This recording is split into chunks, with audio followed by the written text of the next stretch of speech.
తన ప్రవర్తన మంచివారికి మంచిగా, సంఘ విద్రోహ శక్తుల పట్ల మరింత కఠినంగా ఉంటుందని భీమిలి సర్కిల్ ఇన్స్పెక్టర్ దివాకర్ యాదవ్ స్పష్టం చేశారు. భీమిలిలో శాంతి భద్రతల పరిరక్షణే తనకు ముఖ్యమని తేల్చి చెప్పారు. చట్టాన్ని ఉల్లంఘించే వారెవరైనా సరే ఉపేక్షించబోమని హెచ్చరించిన ఆయన గంజాయి, మాదక ద్రవ్యాల అక్రమ రవాణా, ఈవ్ టీజింగ్ వంటి సామాజిక దురాచారాలపై కఠిన చర్యలు కొనసాగుతాయని హెచ్చరించారు. భీమిలి ప్రెస్ క్లబ్ సభ్యులు ఆయన్ని ఘనంగా సత్కరించిన సందర్భంగా ఈ వ్యాఖ్యలు చేశారు.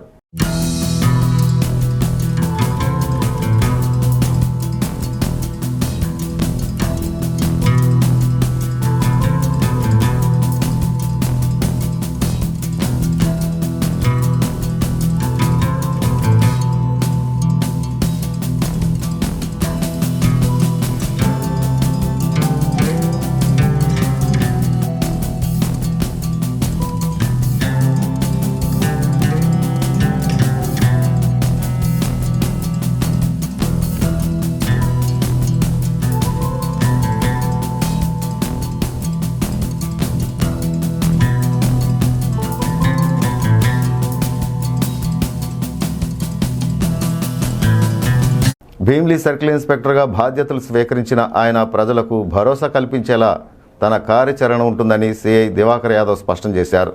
మంచివారికి ఎల్లప్పుడూ అండగా నిలుస్తానని, అయితే సంఘ విద్రోహ శక్తుల పట్ల ఏమాత్రం ఉపేక్షించేది లేదని స్పష్టం చేశారు. తన పరిధిలో శాంతి భద్రతలకు ఎలాంటి విఘాతం కలగకుండా చూడటమే తన ప్రధాన లక్ష్యమని పేర్కొన్నారు. చట్టాన్ని చేతుల్లోకి తీసుకునే వారిపై రాజీ లేకుండా కఠిన చర్యలు తీసుకుంటామని హెచ్చరించారు. గంజాయి, మాదక ద్రవ్యాల వినియోగం, అక్రమ రవాణాపై ప్రత్యేక దృష్టి సారిస్తున్నామని, వాటిని వినియోగించినా సరఫరా చేసినా చట్టపరమైన చర్యలు తప్పవని స్పష్టం చేశారు. యువత మాదక ద్రవ్యాలకు దూరంగా ఉండి బాధ్యతాయుతమైన జీవితం గడపాలని సూచించారు. ఈవ్ టీజింగ్ వంటి ఘటనలను పోలీసులు ఏమాత్రం సహించబోరని, మహిళలు, విద్యార్థుల భద్రతకు అత్యంత ప్రాధాన్యం ఇస్తున్నామని తెలిపారు. ఈవ్ టీజింగ్కు పాల్పడితే వారిపై ఫోక్సో చట్టంతో పాటు సంబంధిత చట్టాల క్రింద కఠిన చర్యలు తీసుకుంటామని హెచ్చరించారు. ఫోక్సో చట్టంపై యువత అవగాహన పెంచుకోవాలని సూచించారు. అనంతరం భీమిలి ప్రెస్ క్లబ్ సభ్యులు సిఐ దివాకర్ యాదవ్ను సాలువతో సత్కరించి జ్ఞాపికను అందజేసి అభినందనలు తెలిపారు. మీడియా మరియు పోలీసు సమన్వయంతో ప్రజలకు మరింత మెరుగైన సేవలు అందించాలని ఆకాంక్షించారు. ఏం లేదు సార్, ఇదంతా కూడా వాస్తవానికి మా CP sir Shri Shankara Pakshi sir entire city అందరికీ తెలుసు, సార్ నెంబర్, ఫోన్ నెంబర్ అందరికీ తెలుసు. ఆయన తాలూకు ఉద్దేశం ఏంటంటే ఇది విశాఖపట్నం అనేది డ్రగ్స్ ఫ్రీ చేయాలని ఆయన ఉద్దేశం. సో ప్రతి పిల్లలకు కూడా మన తాలూకు అవేర్నెస్, ఈ డ్రగ్స్ గంజాయి వాడడం వల్ల, లేదంటే ఇప్పుడు సపోజ్ సిగరెట్లు, కొన్ని సినిమాలు చూస్తూ ఉంటారు, సిగరెట్లు తాగడం వల్ల బ్రెయిన్ పాడవుతుంది, లేదా మందు తాగడం వల్ల లివర్ డ్యామేజ్ అవుతుంది. ఈ గంజాయి తీసుకోవడం వల్ల ఏమవుతుందంటే మొత్తం వైటల్ పార్ట్స్ అన్నీ కూడా పాడవుతాయి. పిల్లలు ఎవరో ఒకరిద్దరు మనకి బయట నుంచి, అసలు బీబిల్ లాంటి ఏరియాలో కూడా ఇలాంటివి ఉండడానికి చాలా బాధాకరం. ఎందుకంటే మన రూరల్ ఏరియాలో చక్కని వాతావరణంలో పిల్లలందరూ కూడా బాగా చదువుకోవచ్చు. ఎవరో బయట నుంచి వస్తాడు, ఎవడో ఒకడు ఇన్వెస్ట్మెంట్ చేస్తారు పిల్లల్ని.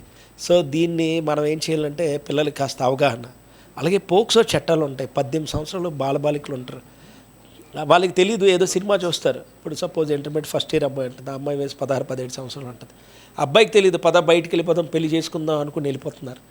ఇది 18 సంవత్సరాల అమ్మాయి, 18 సంవత్సరాలు దాటిన అమ్మాయి కన్సెంట్ ఇచ్చినా ఇవ్వకపోయినా అది పోక్సో కేసు వస్తుంది. ఈ అబ్బాయికి పాపం ఎవరి మీద కేసు పెడతారండి? అబ్బాయిల మీద పెడతారు. ఈ చట్టాలు తెలియవు పిల్లలకి. స్కూల్లో ప్రిన్సిపల్స్ కూడా నేను ఇప్పుడు వచ్చి 4 days అయింది, ఆల్రెడీ 2 స్కూల్స్లో పెట్టాం. రేపు మనం ఎంత డేట్ 17వ తారీఖు ఉదయం 11 గంటలకి మన భీమిలి జంక్షన్స్లో ఇది సిటీ అంతా కూడా ప్రోగ్రామ్స్ చేస్తున్నారు. శంకరప్రతి సంకల్పం, డ్రగ్స్ వద్దు, చదివే ముద్దు, ఈ కార్యక్రమాన్ని పెట్టి ఒక 500 మందితో మన భీమిలి ఏరియా, పురపాలక ఏరియాలు అన్నింటిలో కూడా ర్యాలీ చేస్తున్నాం. అలాగే ఈ పోక్సో చట్టాలు మన పిల్లలు కూడా, ప్రతి తల్లిదండ్రులు కూడా చెప్పాలి. 18 years బిలో అమ్మాయి ఒప్పుకున్నా ఒప్పుకోకపోయినా పోక్సో కేసులు పెడతారు. అబ్బాయికి తెలియదు. దయచేసి ఏంటంటే ఆడపిల్లలు కానీ మా పిల్లలు కానీ చదువుకున్న వయసులో చదువుకోండి బాగా. వీళ్ళకి ఈ చట్టాల మీద అవగాహన కల్పించడానికి నా ప్రయత్నం నేను చేస్తాను. సోదరులు కూడా మీరందరూ కూడా సపోర్ట్ చేస్తే ప్రజల పట్ల ఎప్పుడు మేము సానుభూతిగా ఉంటాం, చాలా ఫ్రెండ్లీగా ఉంటాం. తప్పు చేసిన వాళ్ళ మీద కఠినంగా ఉంటాం, అంతే.